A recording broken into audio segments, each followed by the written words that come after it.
Hello everyone, I'm the Anime Enabler, and this will be the first Best Boy argument. Let's go! Before we get into the argument though, I'll be touching up on Gil's backstory for anyone new to the character or series. Please make sure to hit the subscribe button. It's critical for the channel's growth, and it's always appreciated.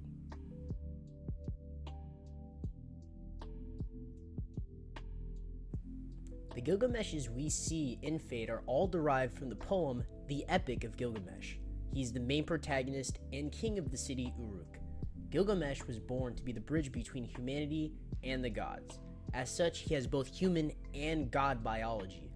These superior genetics would contribute much to Gil's absolute cock-headed nature. Gil would eventually assume the throne as the king of Uruk, but his rule wouldn't be anything like the gods had planned. In his younger days, Gil would be a rather tyrannical king, neglecting his subjects to focus on his own desires.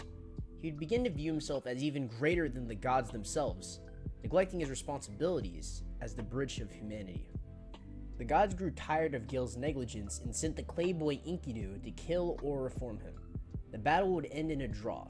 Enkidu would abandon his plan to kill Gil and would join him as his closest comrade. Gil's rule over Uruk would take a huge change after his meeting with Enkidu. He'd become much softer, actively taking care of his subjects. Both Gil and Enkidu would continue on many adventures. One day, a certain useless goddess named Ishtar would propose to Gilgamesh. He both declined her and critically judged her for being a bratty goddess. Ishtar would demand the gods kill Gilgamesh as retribution. The gods would send Gugulana, the bull of heaven, to kill Enkidu, Gilgamesh, and destroy Uruk. Amazingly, Gil and Enkidu would triumph over Gugulana. The gods, however, would place a curse on Enkidu, slowly degrading his body into dust. Gil would remain by Enkidu's side until his death, marking Enkidu as his one and only friend. Gilgamesh would go on many more adventures and continue his rule until his death. Fate has two main incarnations of Gilgamesh, an archer and a caster variant. Archer Gil being the heroic spirit form of him after his historical death, while Caster Gil is a bit of a strange case. He is a heroic spirit, but he encompasses Gilgamesh at a point where he was still alive. This is abnormal because heroic spirits are usually only formed after the death of their origin. Both forms are the same person, but they have significantly different personalities. Caster is a kind and more sincere ruler, situationally being a cocky douchebag.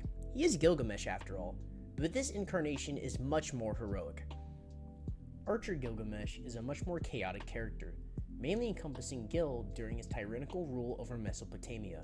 This version of Gil is from the same legend, but before his quest for the immortality potion, so he dives back into his villainous side, prioritizing his own desires over the well-being of others. While Caster Gil believes a king serves the people, Archer Gil believes the people serve the king.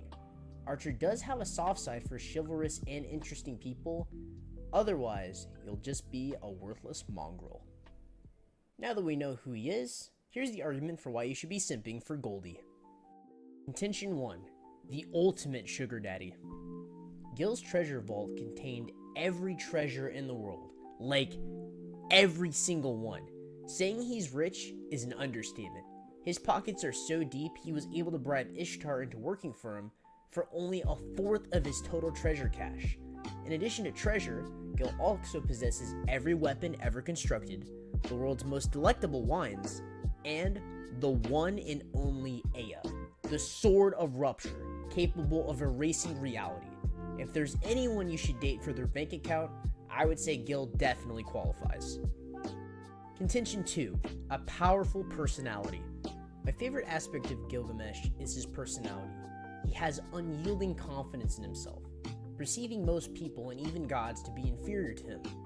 By itself, his confidence makes him likable enough, but this confidence is layered. Gil sees virtues like loyalty and bravery as commendable traits, showing anyone with these traits great respect, much greater than the common folk. Now, having Gilgamesh's respect basically just equates to you getting your ass kicked in a more respectful and merciful way, but it's still commendable to see Gilgamesh show people that he isn't a hopeless narcissist by valuing other people and their aspects. Contention 3. A progressive visionary. Following the events of Fate Zero, Gilgamesh survives and develops a new goal moving forward. he plans to use the Grail's power to change the world for the better.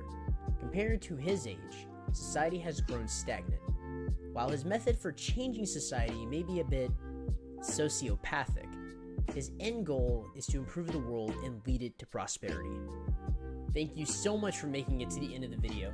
I've added the character bio as a segment to increase the length of the video and explore the characters a little bit more.